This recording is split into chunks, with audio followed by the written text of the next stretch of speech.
Hey guys, Rainee Romero here with the lovely law firm. I am chatting with Sarah Austin, who's one of the attorneys. How are you doing, Sarah? I'm good. How are you, Rainey? I'm good. I'm excited to chat with you because we are basically doing a meet the team, kind of a get to know everybody in the lovely law firm and what makes you guys super awesome. So today we're starting with you. So Sarah, tell folks a little bit about just what you do, the cases kind of that you handle. Sure. I do personal injury cases, which are mostly car accidents, and severe injury cases. So a lot Okay. of times that leads to, motorcycle wrecks, people getting hit by drunk drivers. A lot of that stuff is mostly what I do. Okay. Okay. And how long have you been doing that? I've been with the lovely law firm since I was straight out of law school. So I started in 2017, and I've been doing that ever since. Okay. Okay. So you take me back a little bit. What got you into kind of doing law?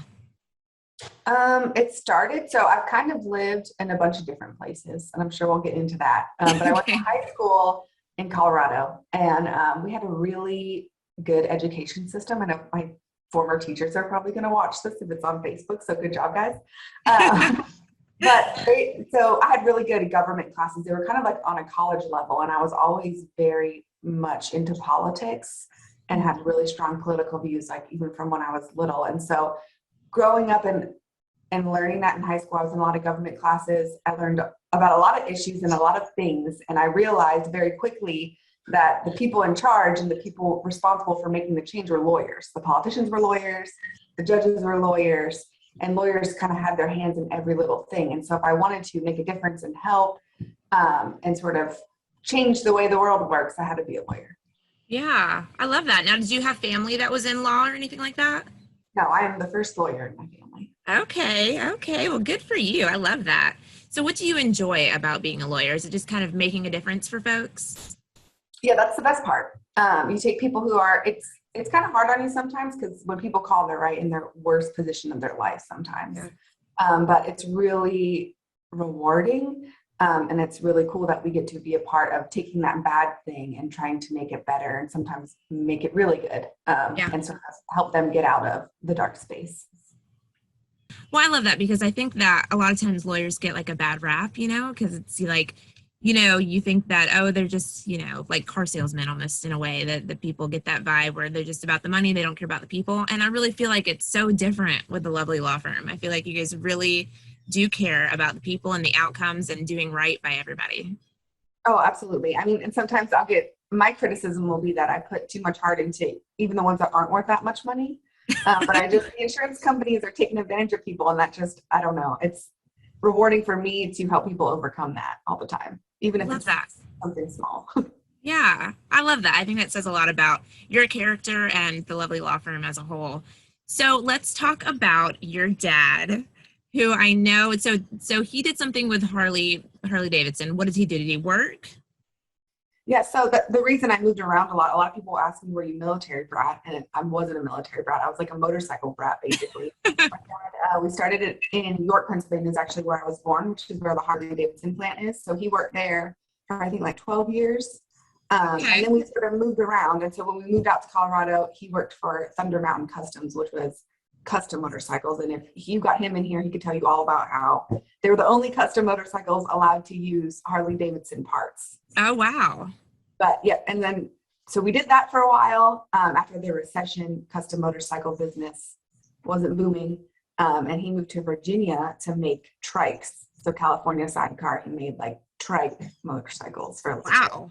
And then after all that, we always vacationed in Myrtle Beach. So my parents moved here, established residency, and I went to college back in New Jersey, and I got in-state tuition for law school in South Carolina. So that's how I ended up here. But Wow. motorcycles have been a part of my life, since I can remember. Do you So ride? I don't ride because motorcycles have been a part of my life since I can remember. And That's right. That's right. I actually can't even ride a bicycle, so I never trusted myself with that kind of power. You were a passenger, though, I'm sure, at some point, right? Oh yeah, I will. Yeah, absolutely. Okay. Well, how cool is that you ended up with the Myrtle Beach biker lawyer? It's kind of crazy. I think that's where Justin and I clicked right off the beginning at my first interview. It was like, Yeah, we have to get your dad in here to talk bikes sometime. Oh, don't get him started. He would love that. He's That's recently really cool. retired, so he's got a lot of time to talk about it. Yeah, let's do it. Let's get him in here sometime. That would be awesome. So, when you deal with kind of like, car wrecks and personal injury, let's go in a little bit deeper. What would classify as kind of a personal injury car wreck case that you would take? So the key part, which a lot of people don't realize when they call here, is the personal injury lawyer. There's got to be personal injury. So you've got to have some kind of injury in order to have a car wreck automobile injury case. That changes a little bit when you're hit by a drunk driver or there's significant punitive damage exposure, which 99% of the time is going to be you're hit by a drunk driver. Then your injuries don't have to be so severe for you to have a more substantial case. But the key to personal injury cases is you're injured. Right. That's how it gets started. So people will call after they've gone to the hospital, usually after that initial ER visit. And then we can sort of help them navigate that process, whether it's with property damage because they don't have a car and now they're injured and they don't have a car, which makes things worse and you can't get to work and that kind of stuff. And also with understanding, the injuries, and we see people go to different kinds of doctors all the time. But when people are injured and they're seeing new doctors and they don't really know what's going on with them, we can sort of, I'm not a doctor, I'm a lawyer, but I can say, so-and-so knows what they're talking about and this is what normally happens, and sort of give them peace of mind as they work through that. Yeah. When you say people, they reach out a lot and they don't realize that they need to have some sort of injury, what do you mean by that? People will call and just be like, my car's totaled and I need someone to help me because my car is totaled and they're not giving me any money. And a lot of people don't understand that. On the property damage side, that's all contractual, right? When you sign up for your insurance policy, it's going to say, we'll give you the Kelley Blue Book value or the whatever value of your car if it's totaled. And that's just, they put it in the computer and that's the number that spits out. And there's not that much lawyering that you can do. And that sometimes is the most frustrating part right after you're in an accident. Yeah. But we do the injury part here. So when you're injured, you can call. And we can help with property damage. That's something we absolutely do. But a pure property damage case is not going to be something that we would be able to take on. Yeah. Okay, that makes sense. And then, how long do these cases usually last before they're settled? Is it just case by case situation? Yeah, it really depends. It depends on the injury, really, because sometimes, if you're catastrophically injured and you go to the hospital and you're there for 10 days, your medical bills are going to be a ton of money. It's very clear that your life is never going to be the same. And that's something we can normally wrap up in 30, 60, 90 days, depending on the insurance coverage. Now, if there's a ton of insurance coverage and they're denying, we have to file a lawsuit. That's a different path. But most of the stuff that we do is people are hurt and those injuries take some time to develop. Mm-hmm. So if it's back injuries or brain injuries, sometimes those symptoms don't even develop after the accident for up to a whole year. And so we can't really start negotiating or estimate the value of your claim or any of that until the person is done with their medical treatment.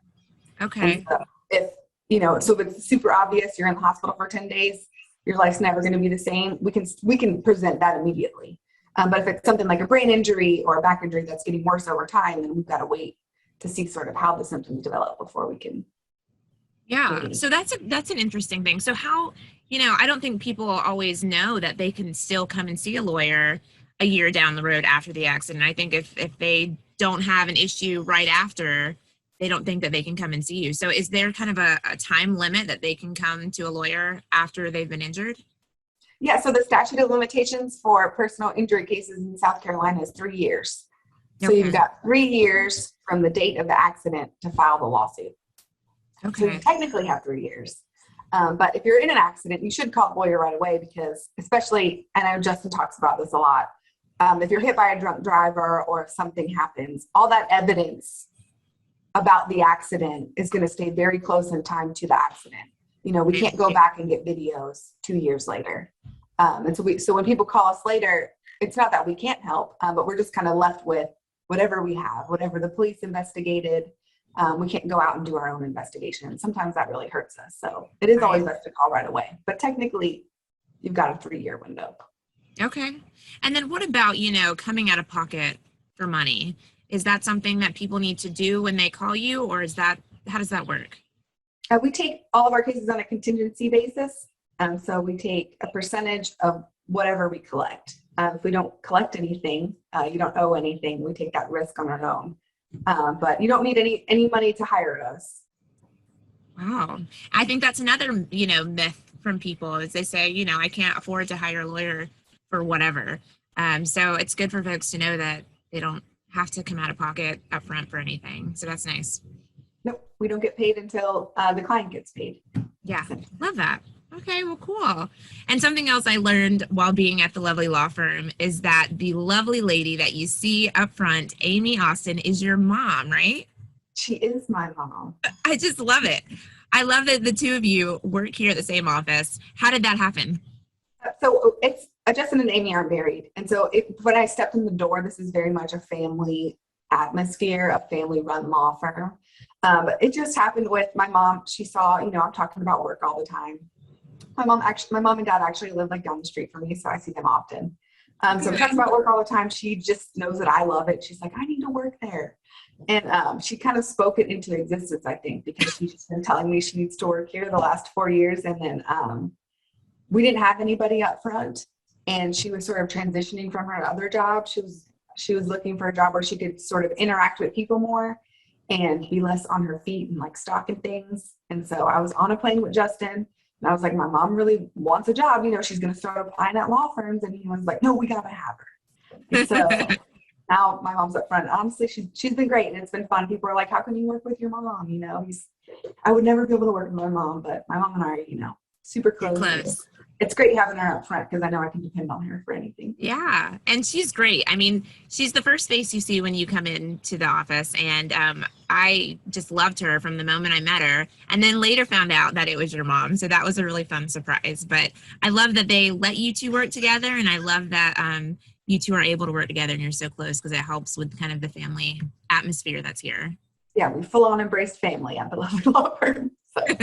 Well, thank you so much, Sarah, for chatting with me today. I mean, I know I see you all the time now, but I appreciate you kind of letting folks know a little bit more about yourself and what you do here. No problem. I'm excited that you're on our team now. Yeah, me too. So if folks want to learn more, if they want to chat with you, what should they do? You can always call the office, 843-839-4111. And you get free consultations. You can call about anything. And especially with spring break and tourist season coming back up, we review insurance policies for free. So a lot of people think they're covered and they're not covered. And so if you want us to take a look at your insurance policy and make sure you're protecting yourself and your family, that's a good reason to call. You can see my mom. We can introduce ourselves. Yeah, what a great idea. That's so nice that you guys do that. All right. And of course, you guys can go on the website. There's all the information that you need there. And thanks so much for watching. We'll see you next time. Thanks, Rainee.